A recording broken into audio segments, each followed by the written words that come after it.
తరచూ మీ పిల్లలకి జలుబు, దగ్గు వస్తున్నాయా? అయితే మీ ఇంట్లో కామన్‌గా ఫస్ట్ చెక్ చేసుకోవాల్సింది పిల్లల దగ్గర ఉండే సాఫ్ట్ టాయ్స్ అండి. ఎందుకంటే ఆ సాఫ్ట్ టాయ్స్‌లో bacteria, viruses, germs, dust mites ఇలా వాటి వల్ల పిల్లల్లో అలర్జీస్ వస్తాయి. డేంజరస్‌గా ఇన్ఫెక్షన్‌ని కాజ్ చేస్తాయి.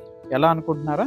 నేను మీ doctor Balakrishna Reddy Palnati, consultant pediatric intensive from KIMS cuddles, Guntur. So, మనము పిల్లలకి ప్రేమగా టెడ్డీస్ అవి కొనిస్తాము. సాఫ్ట్ టాయ్స్, ప్లష్ టాయ్స్ అవన్నీ. కానీ చాలా స్టడీస్ ఏం చెప్తున్నాయంటే యాక్చువల్‌గా ఆ సాఫ్ట్ టాయ్స్‌లో they carry lot of germs, dust mites, అలాగే మనం దగ్గినప్పుడు ఆ వైరస్, బాక్టీరియా అదంతా కూడా it will be on the soft toys. వాటిని పిల్లలు రెగ్యులర్‌గా మనం క్లీన్ చేయకుండా అలానే ఆల్మోస్ట్ ఒక 6 మంత్స్, 1 ఇయర్, 2 ఇయర్స్ అలానే పెట్టుకుంటూ ఉంటాం. అండ్ చాలామంది పిల్లలకి అది పెట్టుకొని నిద్రపోయే అలవాటు కూడా ఉంది. అండ్ వీ కంప్లెయిన్ దట్ చాలామందికి రిపీటెడ్‌గా మా పిల్లలకి దగ్గొస్తుందండి, జలుబొస్తుందండి. ఇలాంటప్పుడు please check the soft toys. పిల్లలకి ప్రేమతో సాఫ్ట్ టాయ్స్ కొనియటమే కాదండి, వాటిని నీట్‌గా క్లీన్ చేయండి.